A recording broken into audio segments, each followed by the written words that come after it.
이런 기회가 또 올 줄로 알고 우리 저 필 한선협에서 이렇게 2박 3일 풀타임 강사를 한번 모실 수 있는 기회가 있었으면 좋겠는데요.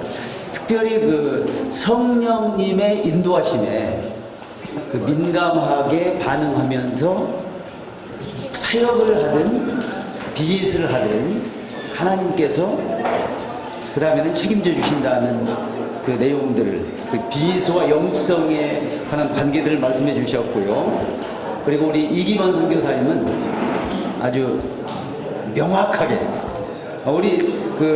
저는 그런 걸 제안해 드리고 싶어요. 우리가 좀 목사라고 하는 뭐라 할까요?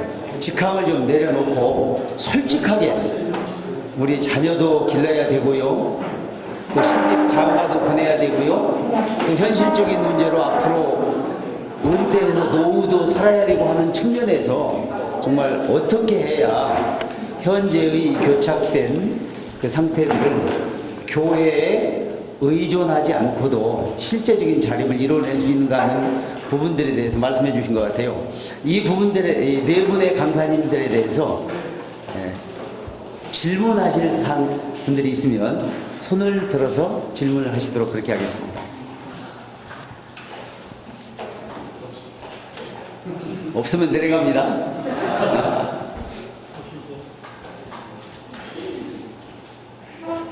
근데 저 역시 평신도 선교사로서 이런 뱀에 대해서는 예전부터 많은 관심을 갖고 있었습니다. 그런데 뱀에 하기 위해서는 첫째 브랜드 가치가 있어야 되는 사업이 되어야 되는데 그 브랜드 가치 제가 말씀드린 상품의 질을 떠나서 일단은 그런 브랜드를 어떻게 살렸는가가 첫째 궁금했고요. 둘째, 모든 비즈니스에는 국가적인 관련이 있는데 세금이라든지 여러 가지 노동법이라든지 이런 부분에 실질적인 얘기가 지금 없었는데 길어서 그렇겠지만 그러한 부분들은 어떻게 지금 해결을 하고선 나가는지. 왜냐하면은 미셔너리로서는 그 한계가 정해져 있기 때문에 그 부분을 그러니까 어떻게 정의를 내려가지고 사업을 했는지가 사실 좀 궁금했던 부분이었습니다.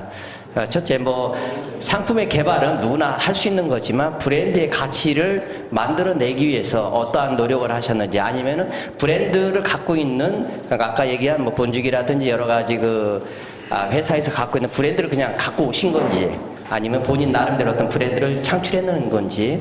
그다음 두 번째, 국가적으로 그러니까 어떤 정부와 어떤 그런 세금이라든지 노동법이라든지 여러 가지 또는 법인 관계 이런 부분에 대해서 혹시 저희들한테 도움이 될 만한 내용이 있으면 좀 한 번 더 말씀 부탁드리겠습니다.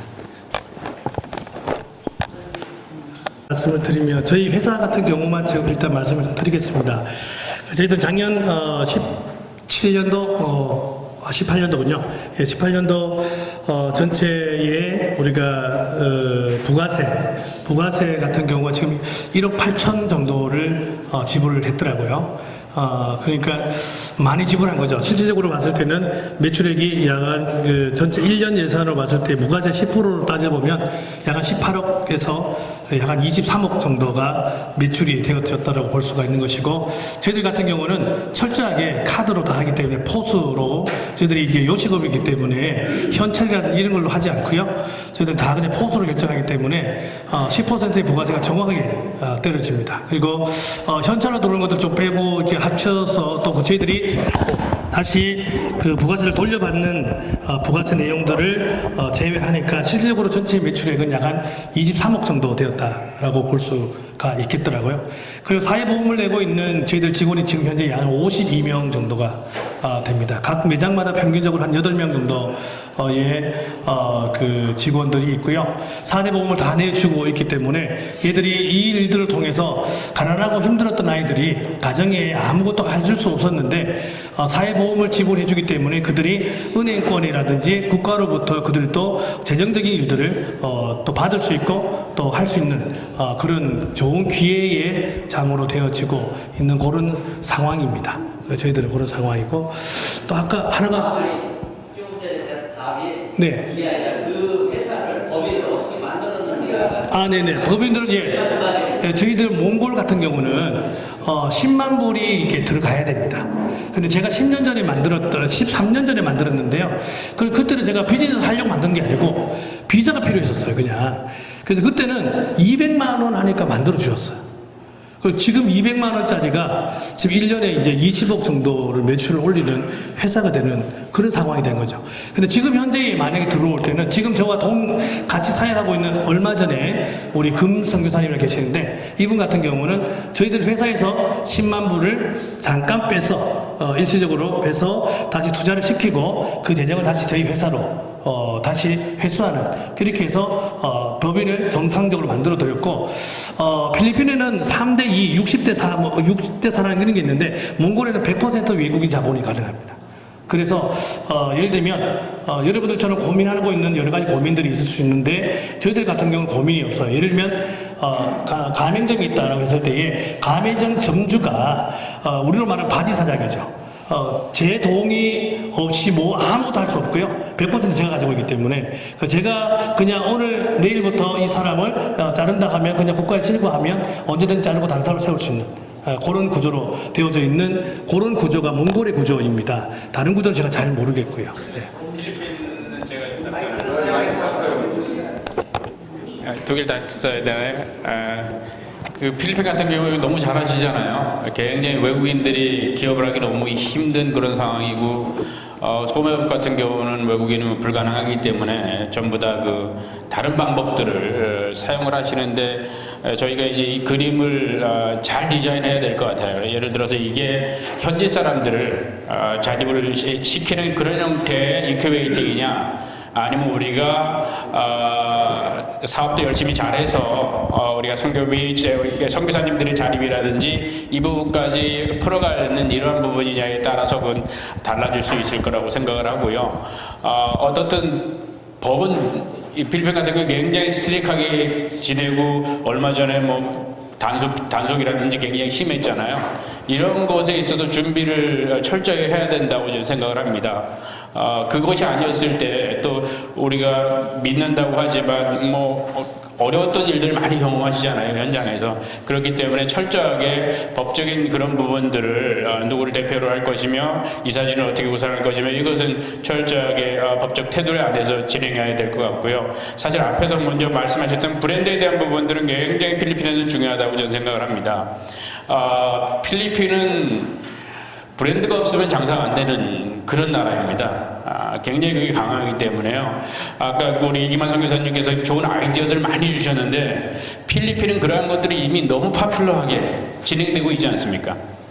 전직 호텔에서 일하는 사람이 자기 집에서 만들어가지고 그걸 그러니까 개인 배송을 해가지고 이것들이 너무 많기 때문에 사실은 이 틈새들이 물론 있겠지만 다른 데에 비해서는 굉장히 활성화되어 있어서 그리고 상대적으로 배송이 결제가 굉장히 여기 불편한 부분들이 굉장히 많이 있기 때문에 그로 인해서 발생되는 리스크가 그러니까 브랜드 가운데서 하나는 저 브랜드를 생각을 하면 저희는 이제 올가자연유정단이라고 해서 저희 계란으로는 많이 알려졌습니다. 여기까지 오는 데는 2015년부터 시작을 해가지고 몇 년의 시간을 그것만 가지고 붙들고 있었거든요.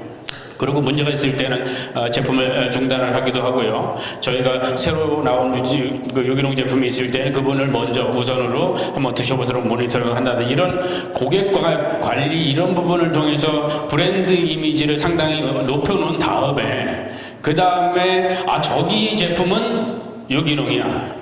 저기 제품은 어떤 거든지 믿을 수 있어. 이러한 것을 먼저 각인시키는데 집중하는 것들, 사업을 키우는 게 아니라 좀 하다 보면 사업을 무리하게 키우는 경우들이 많이 있습니다.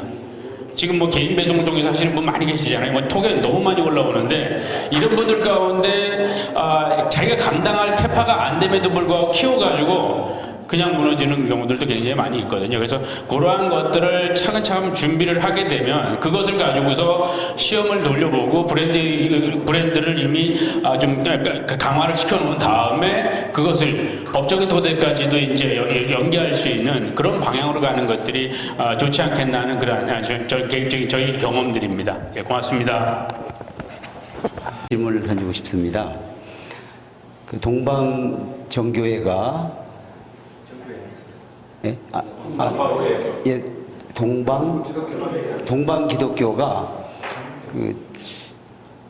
제가 기억하기로는 김성태 교수님의 책에서 AD 450년 칼케돈 회의에서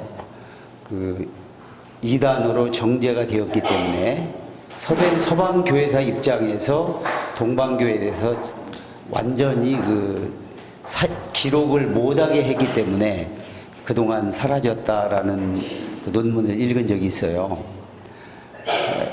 그 사실 여부와 그리고 그 사라진 기독교의 역사를 지금 새롭게 발굴해내며 쓰시면서 이것을 저는 자립선교는 사도행전 8장에 나타난 스데반의 순교 이후로 핍박을 통해서 흩어진 약 한 8천여 명의 장년들과 그 가족을 하면 한 4만 명 정도가 흩어져서 당시 시리아라든지 요르단이라든지 전 지역을 다니면서 4절에 보면은 그 흩어진 사람들이 두루다니며 복음을 전했다고 했잖아요.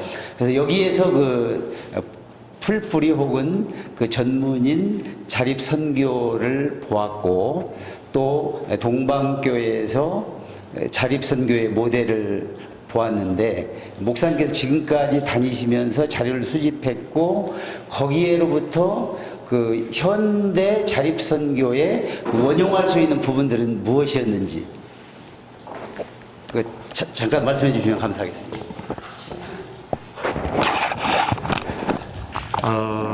제가 될 수 있으면 신학적으로 이 부분을 이야기하고 싶진 않아요. 왜냐하면은 각자 교단 배경이 다르기 때문에 신학적인 배경이 다르기 때문에 그러는데 예를 들어서 이 시간에 여러분께서 반대하시는 부분이 있으면 제가 말 않겠습니다. 왜냐하면은 제가 결코 이 부분에 있어서 신학적으로 논쟁하고 싶지 않아요.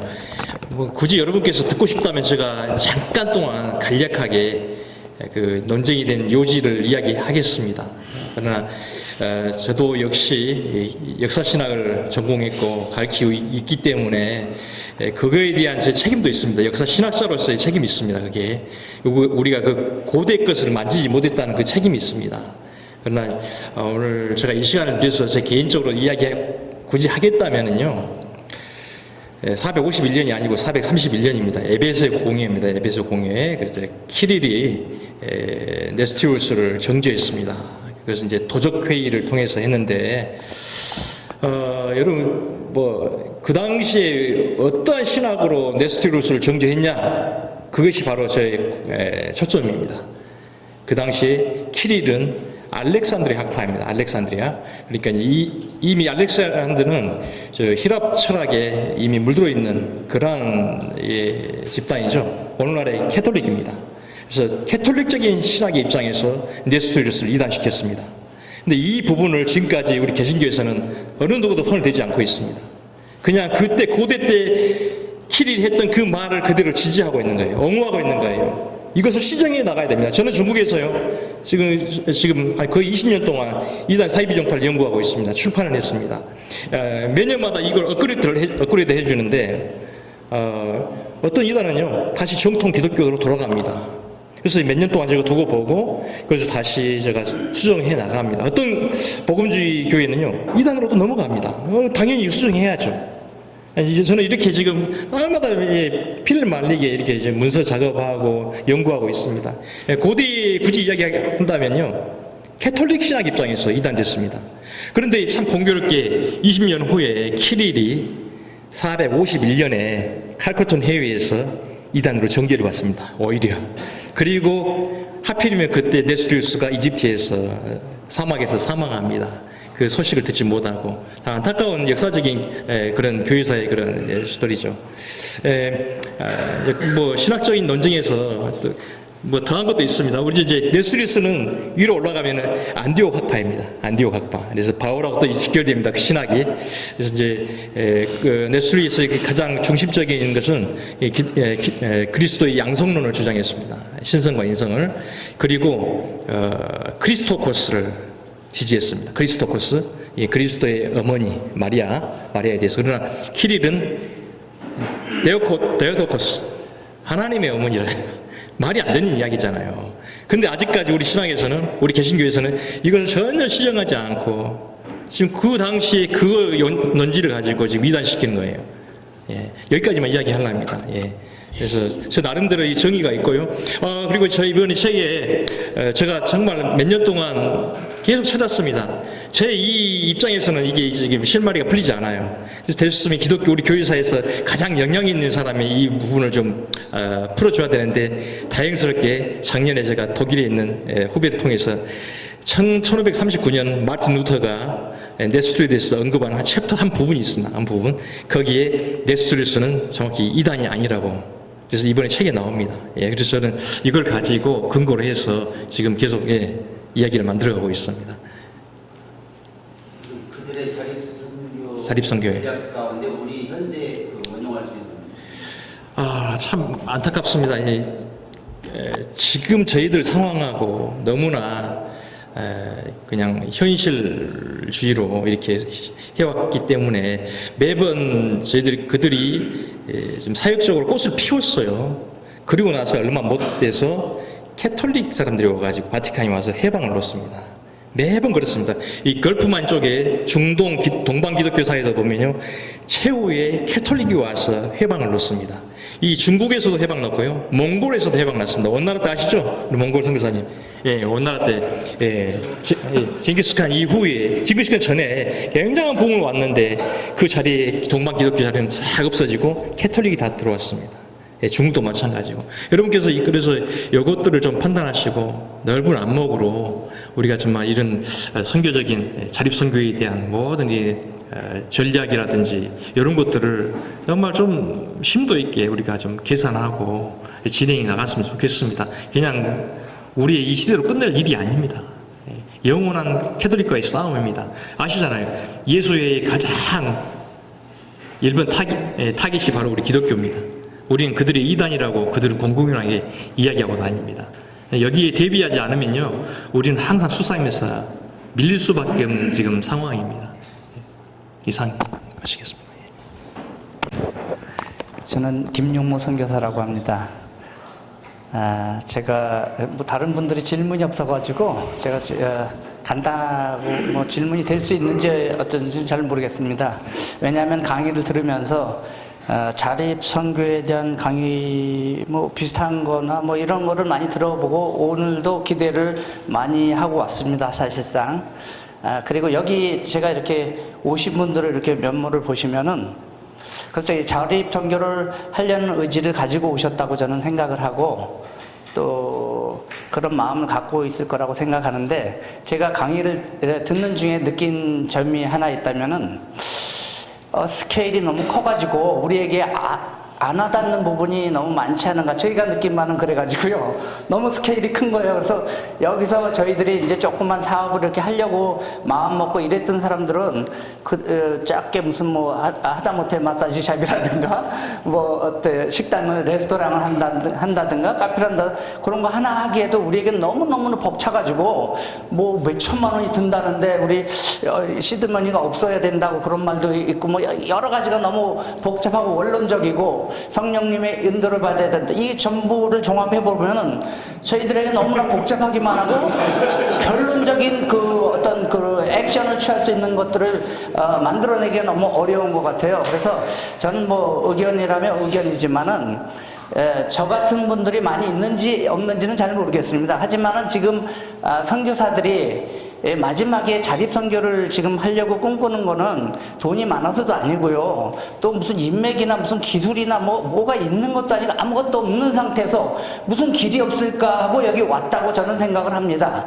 그렇다면은 자본도 없고 기술도 없고 이런 상황에서 과연 자그마하게라도 아까 그런 말씀을 들었는데 커피 마신 청소 기술이라도 배워라, 에어컨 이렇게 고치는 기술이 그런 거 물론 와닿을 수도 있습니다. 그런데 그런 것들은 일레귤러이기 때문에 그런 것보다는 지속적이고, 아까 먼 곳을 보라 그랬기 때문에 먼 곳을 보면서 조그맣게 시작해서 먼 곳을 갈 수 있는 우리 이런 자립선교의 기반을 만들어 나가기 위해서는 좀 더 실질적이고 좀 더 근접한 어떤 조언들이나 어드바이스를 저희한테 주시면은 여기 오신 분들이 조금 더 큰 도움을 받지 않을까 이런 생각을 좀 해보고요. 아까도 우리 법적인 문제 같은 것도 말씀을 드렸는데 조금 대답이 두리뭉실했잖아요. 사실은 예를 들어 식당을 하나 한다든가 그럼 어떤 절차에서 이렇게 간단하게라도 그렇게 좀 조목조목하게 대답을 해주시면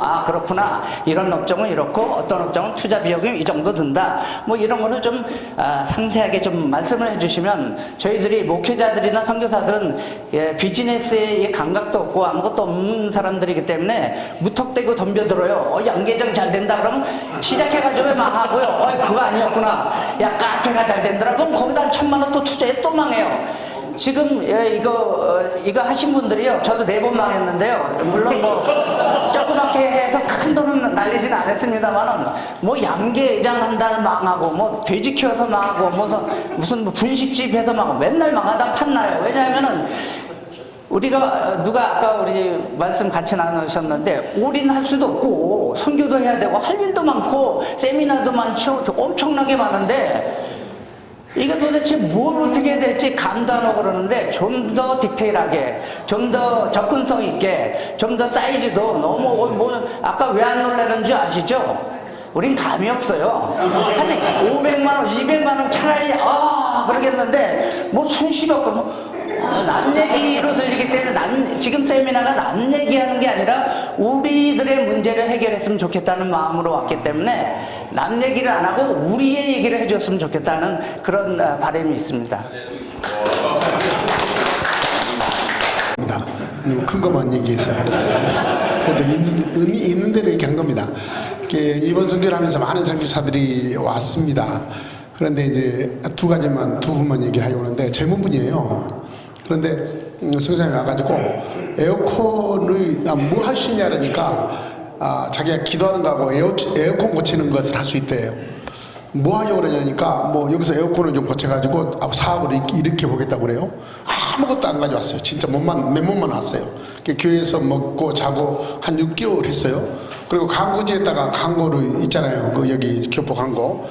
맨 처음에는 이제 교포사에 이렇게 에어컨을 고쳐주고 달아주고 옮겨주고 이런 거 하더라고요. 그러고 시작했는데 지금은 장가 가서 아들 둘이 낳고 회사도 크게 하고 해요. 그래서 교회에 나르지 교회 에어컨은 전부 다 무료로 해줘라. 돈이 별로 안 들어가요. 옮기는 거 하고 가스 여는 거 하고 이런 거. 그런 분이 한 명 계신다는 게 자기가 할 수 있는 것을 하는 거라고 생각하고요. 크게 할 수 없으면 아주 조그마한 거라도. 또 한 분은 또 간판을 좀 이렇게 디자인하고 이런 분이 오셨어요. 그분도 뭐 일본이 간판 이렇게 기술이 좋잖아요. 한국에 비하면 좋고 또 규격이 정확해요.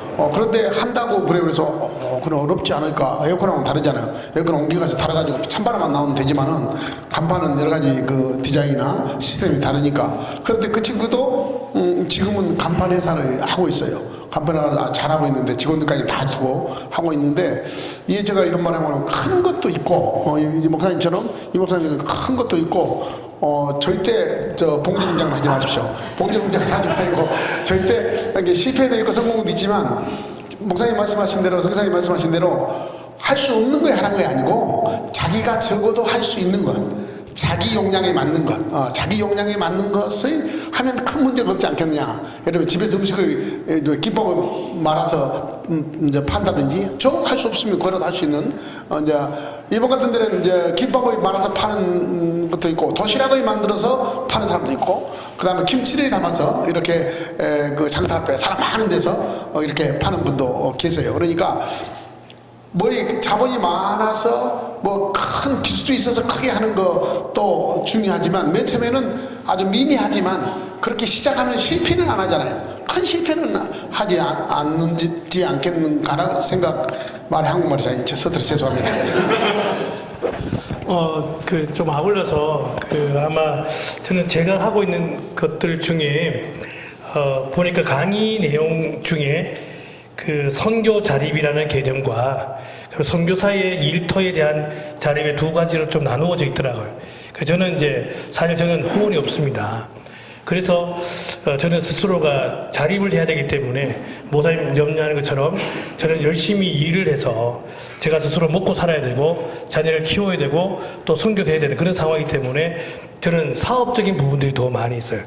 그런데 그게 아니라 만약에 우리 선교사님들의 그 생계 유지에 대한 개념이 아니라 만약에 나의 일터가 필요하고 그리고 우리의 교회가 스스로 자립할 수 있는 구조를 만들어 가는 부분에 있어서는 제가 보기에는 큰 돈이 들어가지 않겠다는 생각들을 하게 됐습니다. 제가 지금 소개 하나 해드릴 수 있다는 것은 제가 본죽이니까 제가 일단 본죽에 대한 부분을 한번 소개를 해드리겠습니다. 본죽은 아마 이 일들이 언제까지 이렇게 후원이 될 수 있을지는 미지수입니다. 그런데 선교사님들에게는 본죽 안에는 여러 가지의 그 브랜드 파워가 있습니다. 첫 번째는 본죽이 있고요. 그 다음에 본죽엔 비빔밥이 있고, 본죽엔 도시락이 있고요. 그 다음에 본설이 있고, 본 브런치 카페가 있고요. 그 다음에 본 케이터링이 있습니다. 이 6개 정도의 종목이 있는데 이 종목을 다 할 수 있는 상황이죠. 그런데 예를 들어서 지금 방금 목사님 말씀하신 것처럼 작은 규모의 카페를 하나 만들어서 일을 한다라고 했을 때에 저는 이것을 각 교회의 선교적인 자립적인 부분, 이것은 이 일들을 통해서 돈을 벌어서 내가 살아야 되는 것은 안 되는 거예요. 그냥 작은 것을 운영해서 한 가정, 교회의 리더자든지 아니면 교회의 주축이 되는 사람들을 우리가 케어하면서 그 친구의 기술을 가르치고 교회에서 자립할 수 없는 상황들을 일으킬 수 있는 일들을 할 수 있는 정도. 이 정도의 본죽에서는 본 브런치 카페에 약 한 1,000만 원을 후원해 주십니다.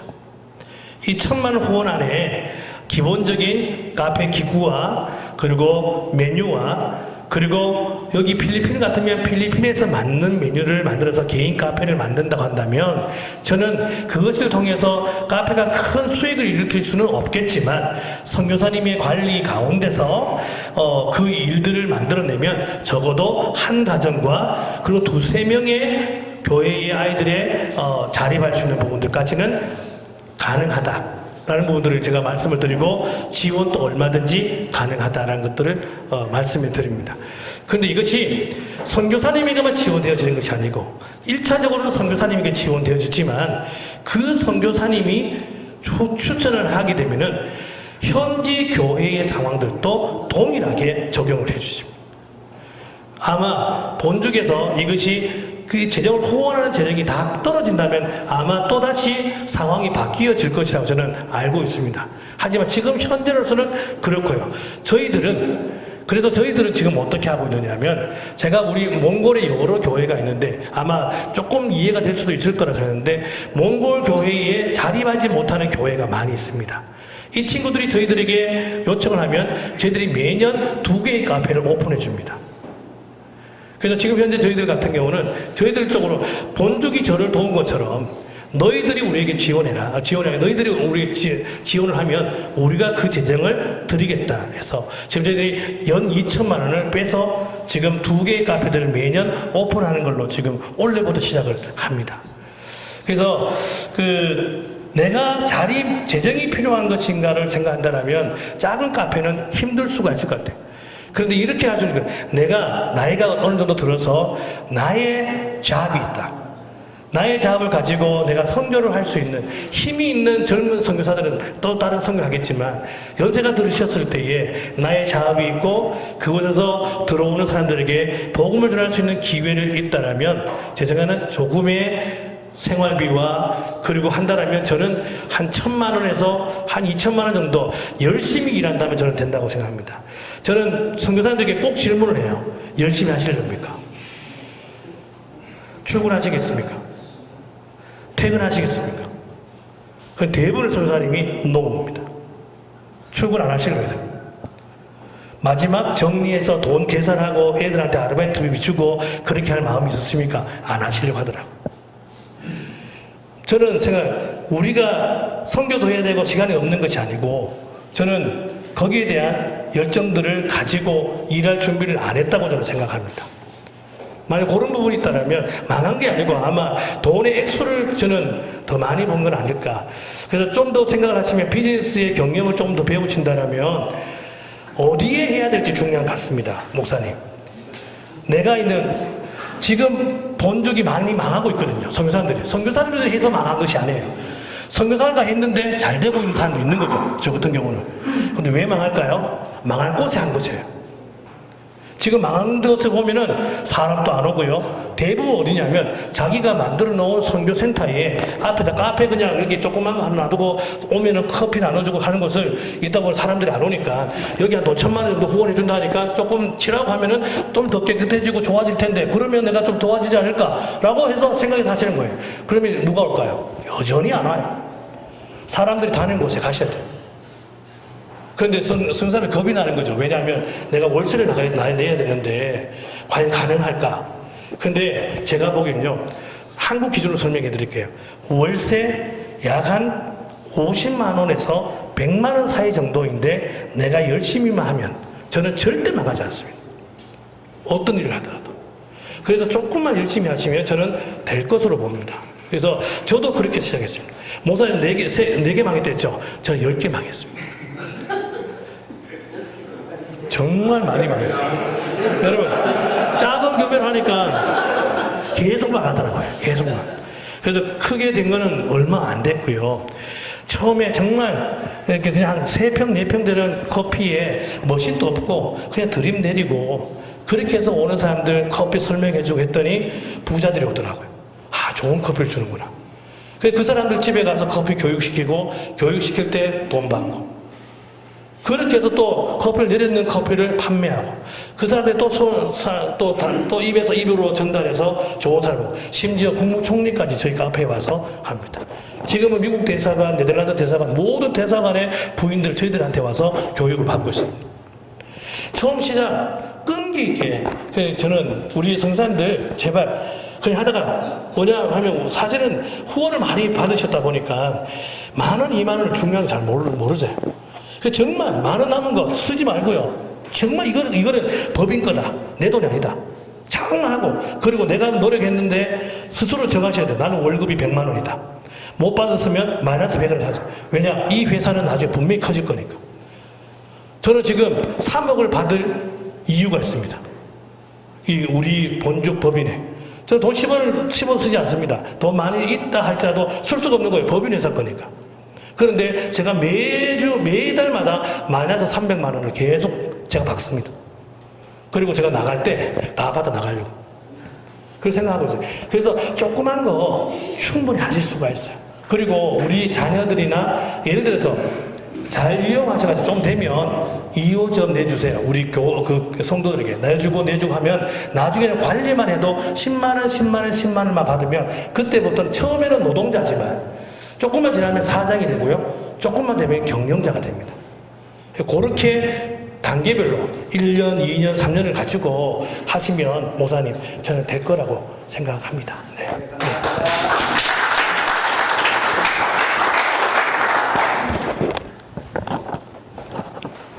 하는 그런 입장입니다. 그렇다면은 이 매니지먼트 이 부분들은 조금 또 다른 부분입니다.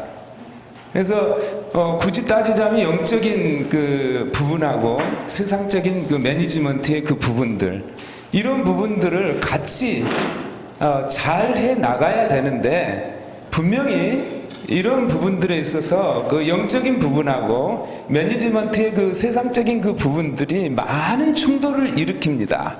가치 충돌이나 모든 부분들요.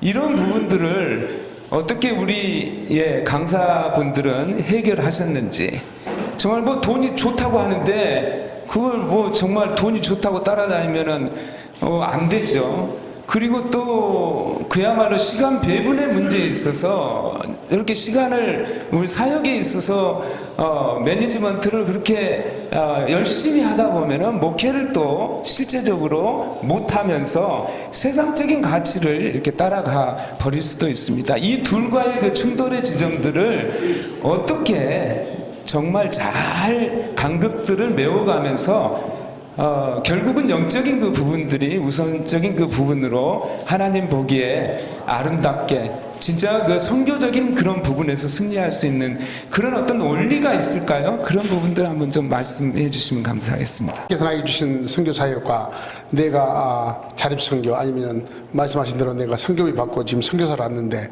이건 그냥 캐스바이 캐스라고 생각하는데요. 저는 뭐 선교비를 안 받아서 그런 것보다도 막 기도하고 성령의 감동을 받고 목회도 잘했습니다. 목회도 잘했고요. 선교도 잘했어요. 저 생각이 그래요. 선교도 잘하고 이런 올인을 했습니다. 저 생각에는 저마다 캐스바이 캐스겠지만 저는 목회할 때는 목회도 올인하고 선교할 때도 선교도 올인했어요. 사업할 때도 사업을 올인했어요. 올인을 하는데 어떻게 했는 거라면 성령의 감동을 받고 있습니다. 그냥 게 아니고 저는 그렇다고 말이죠. 각자가 다르겠지만 저는 그렇습니다. 그래서 크게 하든 적게 하든 그냥 하는 사람은 없겠죠. 망하고 싶어 하는 사람은 세상에 한 사람도 없지 않겠습니까? 그리고 또 선교사로서 선교비를 받고 선교사로 파송받아 선교를 하는 이 나라의 복음을 전하러 왔는데 그러면 뭐 여러 가지 사업을 한다든가 자립 선교를 한다면 여러 가지 부딪힌 거 없지 않아 있을 겁니다만은 저는 그렇게 생각합니다. 목회를 하든 선교를 하든 사업을 하든 뭐 무엇을 하든 하나님께서 원하는 것은 하나님께서 가르쳐 주는 수밖에 없다고 생각합니다. 다 똑같다고는 말씀을 드릴 수가 없잖아요. 각각 다르기 때문에 그렇기 때문에 하나님께서 그 길을